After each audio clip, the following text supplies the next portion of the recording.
All right, what's best to do in the off season? My name's Greg. You're watching How to Play Paintball.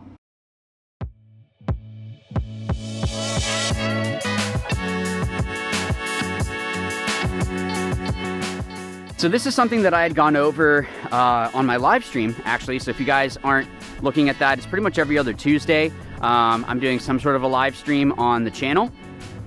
So for my members, they get it both times a month, and for everyone else, it's one time a month. So maybe there'll be some changes, who knows? But yeah, so basically what I wanted to do was go through some recommendations of things that you can be doing this off season and just some things in general that are just good to do. So one thing that's really good to do is honestly to take a break. So I know with this one, some people are going to disagree with me, but I would say take a break. There's nothing wrong with taking a week or two off. I know at the live stream I had mentioned this too. Keith Brown, I remember talking to him one time, and it was like, yeah, I'm not going to play for a couple weeks just because he plays every single weekend and is out there grinding and working out constantly. So it's good. Just a mental break is always good. Go hang out with your family and friends. Go and spend time, relax, enjoy a little bit of a break before you get back into things. The other thing you can do that you can consider a break if you just don't want to stop playing, which I totally get as well, is go and have fun. Go find a scenario event. Go find just a local thing that you can go and screw around with. Go and use a rental and go play against a bunch of rentals and just have fun with it. It's one way that you can help grow the sport as well, as helping people out that don't usually play. But if you go and do that, you're going to be able to have fun and it not feel like a job necessarily. Not that drills are a bad thing to do, but let's face it, sometimes it's like, oh, it can feel kind of monotonous. Some people feel drills are something that help them out. Others are like, man, this is just something I need to do. I think overall, having just a fun day of paintball is important to do every once in a while. But speaking of drills.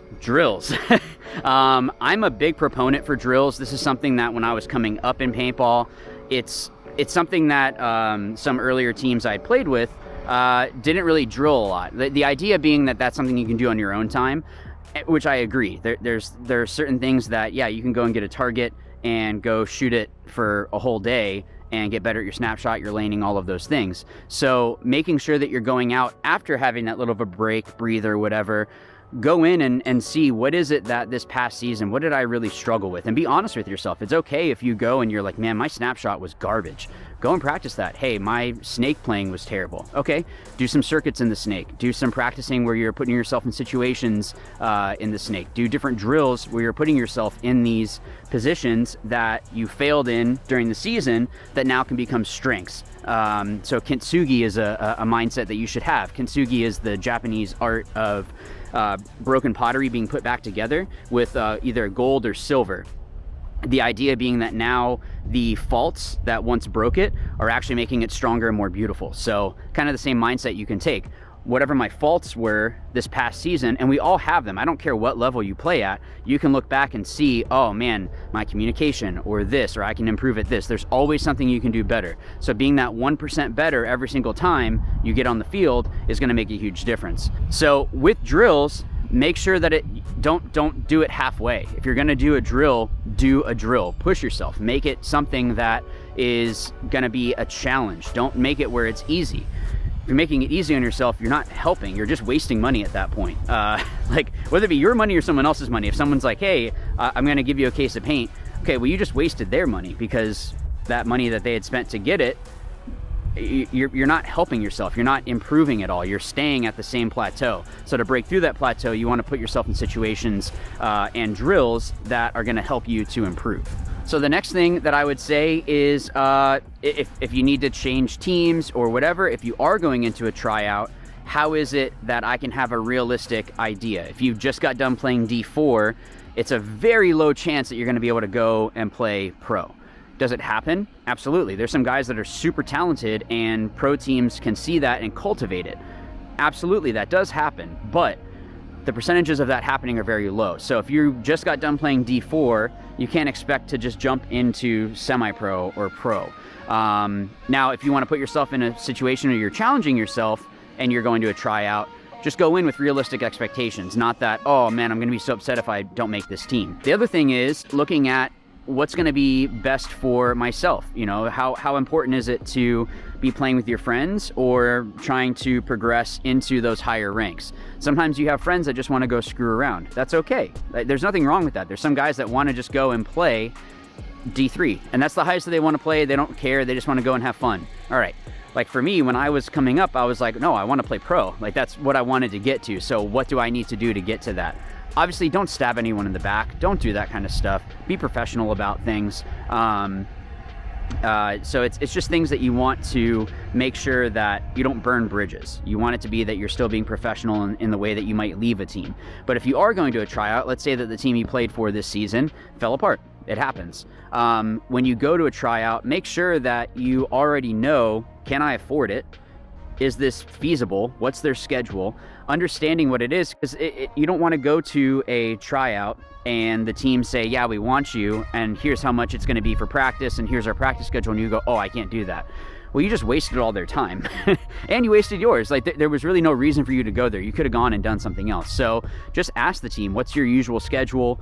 How much, as much as they can say. Sometimes teams have certain deals that, well, we can't divulge exactly how much it'll be, but it'll be roughly this much. Ask them for like a range of how much practice could go up to, and maybe they just flat out lie and tell you, oh, it's going to be this much, and then you make the team and it's actually less because they can't give you certain details. That's up to them. You're the one trying out. But when you do go to a tryout, make sure that you're not trying to be this superstar. Go and play your game. Do what you're supposed to do. Someone that goes and tries to win by themselves is not going to be someone that you would want to have on that team. So if you're going out and just trying to like barrel through people and cheat and all this stuff, I wouldn't want you on my team. Like that's not going to be helpful. Having someone that's a team player and is helping on the field to coordinate with things, that would be someone that you can see their IQ is higher than the person just trying to just barrel through. So if you guys do want a video on tips for tryouts, I know I had done one before, but I'm more than happy to do another one. So if you do want one of those, put that down in the comments down below. All right, and last but not least, let's say that you're staying with the team that you played all season with. It's important that as a team, you guys set goals that are realistic. Don't go into, like, Notorious is a great example of this. Austin Notorious just won the pro spot. They got into pro from semi-pro. They shouldn't go into the pro division expecting to win the first event. It's possible, completely possible, but to go against guys like Ryan Greenspan and all these guys on Dynasty that have won events at pro for years and expecting to just roll over them is not gonna happen, most likely. So you want to have realistic expectations. If I was in Notorious's shoes, I would say, okay, we need to focus on putting up X amount of points. And then, okay, after we do that, we want to win, go at least 1-3 the rest of the season, or 2-2, and then kind of being able to move up from there. Eventually you get to the point where Sunday is just a normal thing. So again, going back to Dynasty, their goals are always going to be looking past prelims because they're gonna make it into Sunday. They're a very good team. The fact that they didn't last season for one event was very weird. It's one of those teams that you just expect to make Sunday. It's like Impact. I think also making sure that everyone is on board with those expectations. You don't want to have someone that you go in and they are like, no, we're gonna win every event. Absolutely go in confident, but understand that if you're bumping up divisions, what's a realistic expectation? Once you reach that, okay, what's our next goal? Have a couple goals ahead, so that way as a team, you guys are progressing together, and then also people aren't gonna get burnt out. You don't want it to be that the team is like, oh man, we haven't won anything. Okay, if your goal was only this, everyone should be happy with that, and if everyone is on board, you can grow from there and you can make it where it's gonna be a successful organization because of that. All right, so do you agree? Do you disagree? Is there anything else that you would think I should have had in this video? Put it down in the comments down below. Another huge thank you to my members that get the videos early and also get some other perks for giveaways and things like that. And also just thank you to everyone just in general. Thank you so much for your support. And yeah, so I guess I'll see you in the next video. And as always, remember, watch, learn, win. Thanks.